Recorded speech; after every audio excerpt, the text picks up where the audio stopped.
आज हम लोग JCERT विज्ञान के क्लास 6 के पाठ पौधों को जानिए पढ़ने जा रहे हैं।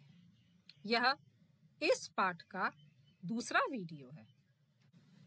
इसके पिछले भाग में हम लोगों ने जाना था पौधों के मुख्य भाग, पौधों का वर्गीकरण, वृक्ष, झाड़ी, शाख, विसर्पी लता, आरोही लता तथा पौधे के भाग, जड़ के कार्य और तने के कार्य के बारे में।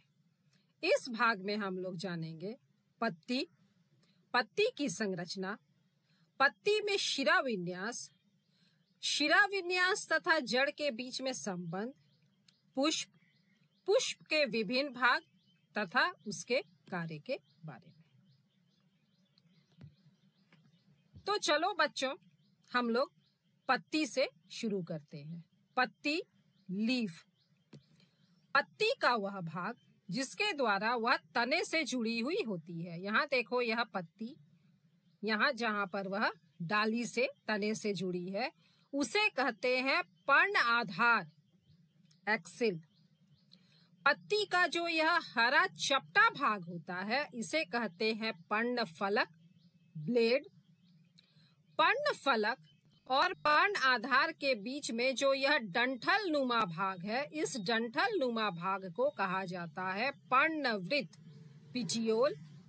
पत्ती में जो ये संरचना रेखाएं दिखाई दे रही हैं इसे हम लोग कहते हैं शिराएं, वेन।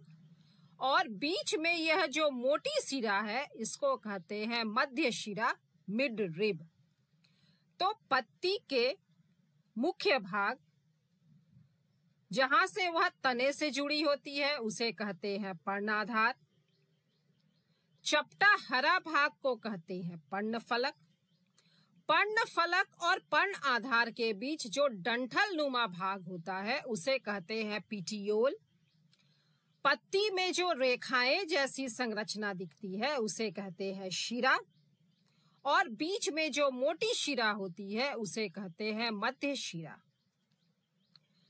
चलो अब हम लोग यहाँ विभिन्न प्रकार की पत्तियों का रेखा चित्र देखते हैं। यहाँ जैसे यह पीपल की पत्ती, यहाँ पर देखो तुमको मध्य शिरा और अन्य शिराएं और शिराओं की संरचना बहुत अच्छी तरह से दिखाई दे रही है। इसी तरह यहाँ भी यह है पिटियोल और यहाँ पर यह है पर्णफलक और यहाँ पर देखो यह शिराएं दिख रही हैं। इसी तरह यहाँ भी शिराएं दिख रही हैं। तो बच्चों, इन शिराओं में जो संरचनाएं हैं उसमें तुम्हें कुछ अंतर नजर आ रहा है। यहाँ पर देखो, ये शिराएं जो हैं ये जालिका रूपी शिरा विन्यास दिखला रही हैं, जबकि यहाँ पर जो शिराएं हैं ये समांतर हैं। और इन शिराओं की संरचना के आधार पर हम पत्तियों में शिरा विन्यास को दो भागों में बांटते हैं। ये जो पत्तियों पर शिराएं डिजाइन बनाती हैं इसे कहते हैं शिरा विन्यास, वेनेशन। यदि यह शिरा विन्यास जाल के जैसा है, जैसा कि यहाँ पीपल की पत्ती में दिखाई दे रहा है, तो इसे कहते हैं जालिका रूपी शिरा विन्यास। यहाँ भी देखो रेखा चित्र में यह जालिका रूपी शिरा विन्यास पीपल की पत्ती में दिखाई दे रहा था। और यदि शिरा विन्यास इस तरह से समांतर है तो उसे कहा जाता है समांतर शिरा विन्यास, जैसा कि यहाँ पर केले की पत्तियों में दिखाई दे रहा है। घास और मकई की पत्तियों में भी समांतर शिरा विन्यास पाया जाता है, जबकि आम की पत्तियों में जालिका रूपी शिरा विन्यास पाया जाता है। यहाँ भी देखो चित्र में यह नीम की पत्ती, जालिका रूपी शिरा विन्यास, आम की पत्ती जालिका रूपी शिरा विन्यास, जबकि मकई की पत्तियों में समांतर शिरा विन्यास। इसी तरह यह एक फूल का पौधा है ट्यूलिप, और इसमें भी यह समांतर शिरा विन्यास दिखाई दे रहा है। तो बच्चों, तुम लोगों ने जालिका रूपी शिरा विन्यास और समांतर शिरा विन्यास दोनों में अंतर को अच्छी तरह से समझ लिया होगा। क्या तुम जानते हो पौधों की पत्तियों के शिरा विन्यास और जड़ में संबंध पाया जाता है? मतलब पौधे की पत्तियों को देखकर ही पौधे की जड़ के बारे में हम बता सकते हैं। यदि पौधे की पत्ती जालिका रूपी शिरा विन्यास बनाती है तो उस पौधे की जड़ मूसला जड़ होगी, और यदि पत्तियों में समांतर शिरा विन्यास पाया जाता है तो उस पौधे की जड़ रेशेदार होगी। मतलब पौधे की पत्तियों के शिरा विन्यास को देखकर हम उस पौधे की जड़ के बारे में बता सकते हैं। तो जैसा कि तुम लोग यहाँ देख रहे हो चित्र में, पीपल की पत्ती में जालिका रूपी शिरा विन्यास, तो पीपल की जड़ मूसला होती है। मकई की पत्तियों में समांतर शिरा विन्यास, तो मकई की जड़ रेशेदार होती है। चलो इसको हम लोग और उदाहरण के द्वारा भी समझते हैं। पीपल शिरा विन्यास है जालिका रूपी, तो जड़ है मूसला। मकई शिरा विन्यास है समांतर, तो जड़ है रेशेदार। आम शिरा विन्यास है जालिका रूपी, तो जड़ है मूसला। और घास में शिरा विन्यास समांतर है, तो जड़ रेशेदार है। तो बच्चों, अब तुम पौधों की पत्तियों के शिरा विन्यास को देखकर ही, मतलब पौधे की पत्तियों को देखकर ही बता देना कि पौधे की जड़ मूसला है या रेशेदार। चलो अब हम लोग पत्तियों के कार्य को देखते हैं। तो सबसे पहला पत्ती का कार्य है वाष्पोत्सर्जन, ट्रांसपोर्टेशन। इसे हम लोग एक क्रियाकलाप के माध्यम से समझने का प्रयास करते हैं। इस क्रियाकलाप को हमें दिन के समय करना है, जबकि अच्छी धूप निकली हुई हो। इसके लिए बाहर बगीचे में लगा हुआ वैसा पौधा लेंगे जिसमें ढेर सारी पत्तियां हो, और पत्ती की पौधे की किसी एक डाली जिसमें पत्तियां लगी हो, उसे पॉलीथीन की थैली से ढककर बांध देंगे, जैसा कि तुम लोग यहाँ पर चित्र में देख रहे हो। 4-5 घंटे तक इसे वैसा ही छोड़ देंगे। दिन के समय करना है, जबकि अच्छी धूप निकली हुई हो। 4-5 घंटे के बाद हमें थैली में जल की बूंदें दिखाई देती हैं। हमने जिस समय यह प्लास्टिक की थैली बांधी थी, उस समय तो थैली में जल नहीं था, तो यह जल कहाँ से आया? जल की ये बूंदें पत्तियों से जल वाष्प के रूप में निकलती हैं। मतलब पत्तियां दिन के समय जल को वाष्प के रूप में निकालती हैं, और इसी क्रिया को वाष्पोत्सर्जन, वाष्प का उत्सर्जन, वाष्प का निकलना कहा जाता है। और इस क्रिया के द्वारा पौधे बड़ी मात्रा में वायुमंडल में जल मुक्त करते हैं। यही कारण है कि पौधों को हमें बार बार पानी देना पड़ता है। पत्तियों का दूसरा कार्य है प्रकाश संश्लेषण, फोटोसिंथेसिस। तुम लोग जानते हो कि सभी सजीव प्रत्यक्ष या अप्रत्यक्ष रूप से, मतलब या तो सीधे पौधों को खाते हैं या अप्रत्यक्ष रूप से भी पौधों को खाते हैं। जैसे हम लोग पौधों को खाते हैं, साग के रूप में पौधों के फल खाते हैं, और अप्रत्यक्ष रूप से मतलब हम लोग गाय का दूध पीते हैं, और गाय किस पर निर्भर है? पौधों पर। तो इसी तरह सारे सजीव प्रत्यक्ष या अप्रत्यक्ष रूप से अपने भोजन के लिए पौधों पर निर्भर रहते हैं, और पौधे अपना भोजन स्वयं बनाते हैं। पौधे सूर्य का प्रकाश लेते हैं, सौर ऊर्जा, हवा से कार्बन डाइऑक्साइड लेते हैं, हरी पत्तियों में क्लोरोफिल उपस्थित रहता है, और पौधों की जड़ें जो हैं जमीन से जल और खनिज लेती हैं। और इन चारों की सहायता से पौधे अपना भोजन बनाते हैं प्रकाश संश्लेषण की क्रिया द्वारा, और भोजन बनाने के प्रक्रम में ऑक्सीजन गैस बनती है जो कि पौधे हवा में छोड़ देते हैं। तो चूंकि पौधों को भोजन बनाने के लिए सूर्य का प्रकाश चाहिए, इसीलिए पौधों के भोजन बनाने की क्रिया अर्थात प्रकाश संश्लेषण दिन के समय ही होता है। इसे हम लोग निम्नलिखित समीकरण द्वारा भी समझ सकते हैं। वायु से कार्बन डाइऑक्साइड लेते हैं, मिट्टी से जल लेते हैं, दिन के समय भोजन बनाते हैं, मतलब सूर्य की प्रकाश की उपस्थिति जरूरी है। और क्लोरोफिल जो कि पौधे की पत्तियों में पाया जाता है। पौधे अपने भोजन के रूप में कार्बोहाइड्रेट बनाते हैं जो कि पौधों में जमा हो जाता है।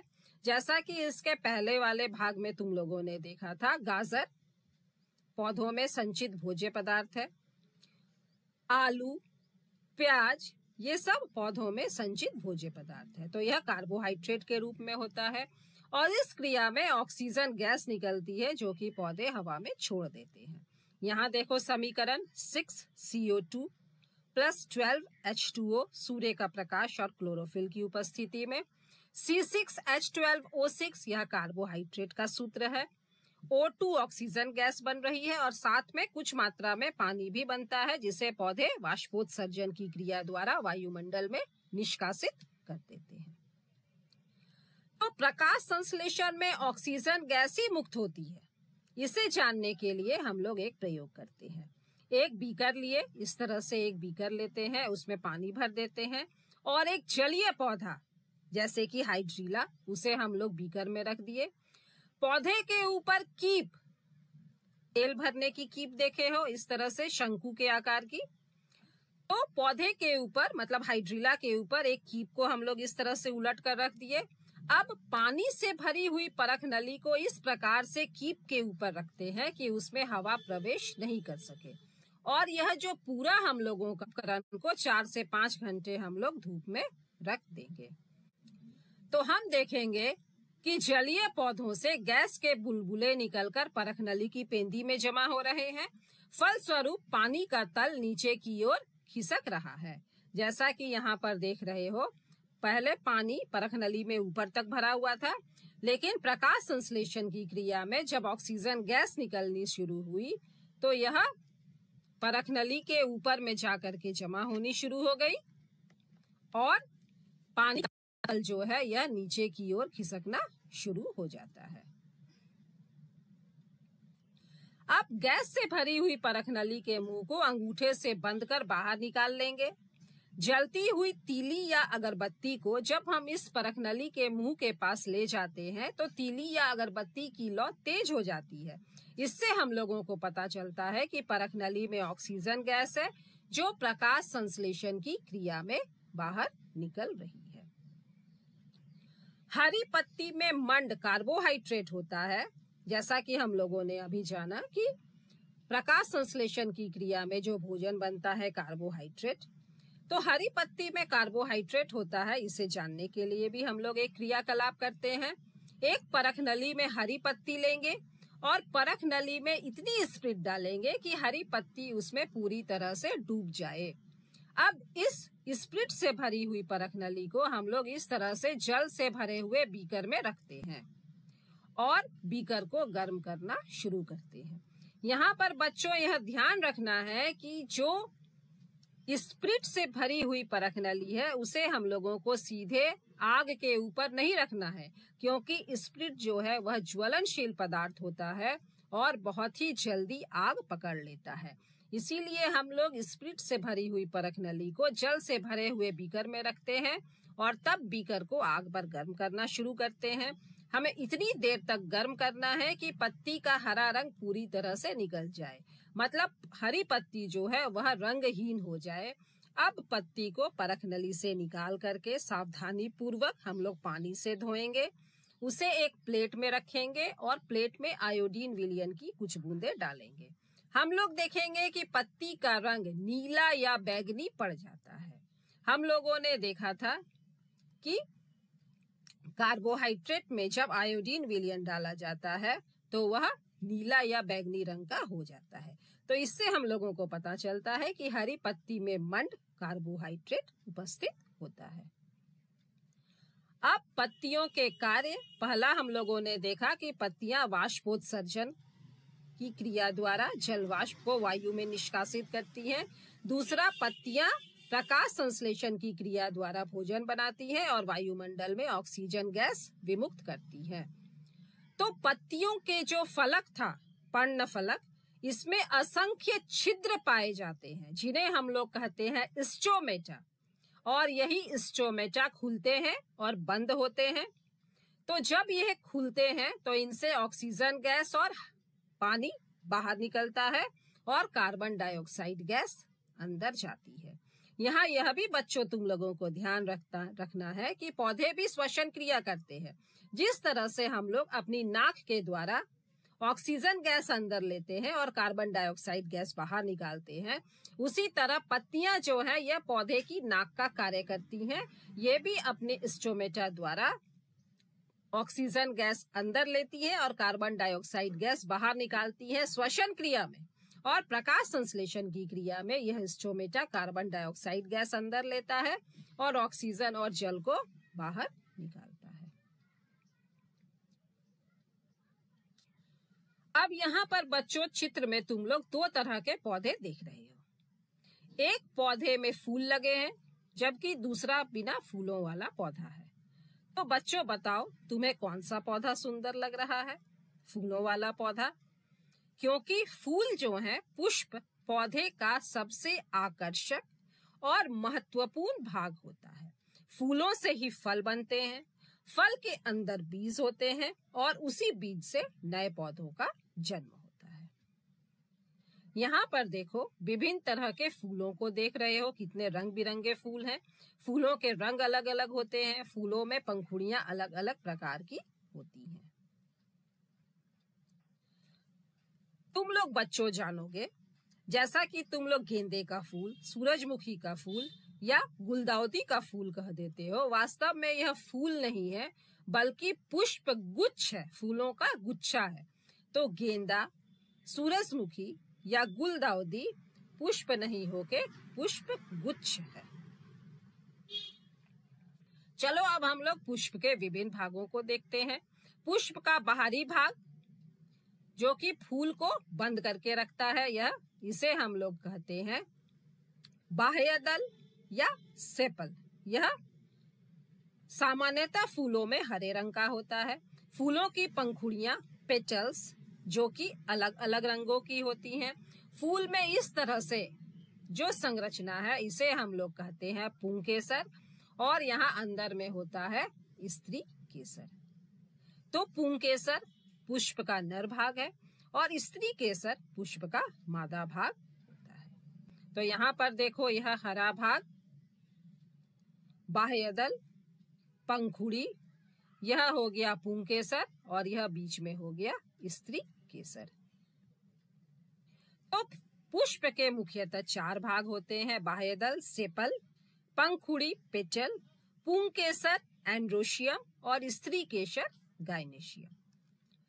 बाह्य दल सामान्यतः हरे रंग के होते हैं और कली की अवस्था में पुष्प के भीतरी अंगों की रक्षा करते हैं। जब कली रहती है तो हमें सिर्फ उसका हरा भाग अर्थात बाह्य दल सेपल ही दिखाई देता है और हरे रंग के होने के कारण बाह्य दल प्रकाश संश्लेषण भी करता है। दूसरा भाग है पंखुड़ी पेटल। यह पुष्प का सबसे रंगीन भाग होता है, जैसा कि यहाँ पर चित्र में देख रहे हो। सभी फूलों में पंखुड़ियां अलग अलग रंगों की होती हैं। रंगीन होने के कारण यह पुष्प का सबसे आकर्षक भाग होता है। परागण के लिए कीटों को आकर्षित करता है और विभिन्न तरह के पौधों में पुष्प के पंखुड़ी की संख्या और रंग अलग अलग होते हैं। जैसे यहाँ देखो, यह 5 पंखुड़ी दिख रही है। यहाँ पर पंखुड़ियों की संख्या अधिक है और इनका आकार भी अलग अलग तरह का होता है। यहाँ देखो पुष्प के नर और मादा भाग। ये जो है यह पुष्प का मादा भाग है स्त्री केसर और यह जो है यह पुष्प का नर भाग है पुंकेसर।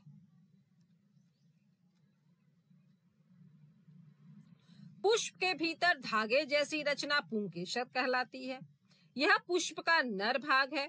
पुंकेसर का ऊपरी भाग फूला हुआ होता है जिसे परागकोश एंथर कहते हैं और इसी परागकोश के अंदर परागकण पॉलन ग्रेन्स होते हैं।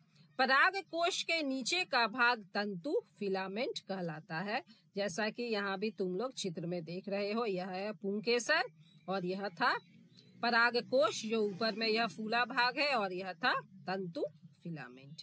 यह पुष्प का नर भाग है। अब पुष्प के मादा भाग को स्त्री केसर कहते हैं। यह पुष्प के मध्य में मतलब बीच में होता है। स्त्री केसर के 3 भाग होते हैं। यह नीचे का फूला हुआ भाग अंडाशय, अंडाशय के ऊपर यह जो डंठल जैसी रचना देख रहे हो इसे कहते हैं वर्तिका स्टाइल, और वर्तिका के ऊपरी भाग पर जो फूली हुई रचना है इसे कहते हैं वर्तिकाग्र स्टिग्मा, और अंडाशय के अंदर बीजांड ओव्यूल रहता है। जो परागकण होते हैं यह इसी वर्तिकाग्र पर आकर के गिरते हैं और तभी निषेचन की क्रिया संपन्न होती है। यहाँ देखो हम लोग अंडाशय की आंतरिक संरचना देख रहे हैं। जब हम इसको इस तरह से ब्लेड से काटते हैं तो हमें यहाँ अंदर में बीजांड दिखाई देते हैं जिनमें बीज होते हैं। निषेचन के बाद अंडाशय फल में विकसित होता है और फल के अंदर बीज पाए जाते हैं जिनसे कि नए पौधों का जन्म होता है। तो इस भाग में हम लोगों ने जाना पत्तियों के कार्य और पुष्प के विभिन्न भागों और उनके कार्यों के बारे में। तो मुझे उम्मीद है बच्चों तुम लोग पौधों के बारे में और पौधों के विभिन्न भागों के बारे में अच्छी तरह से समझ गए होंगे। धन्यवाद।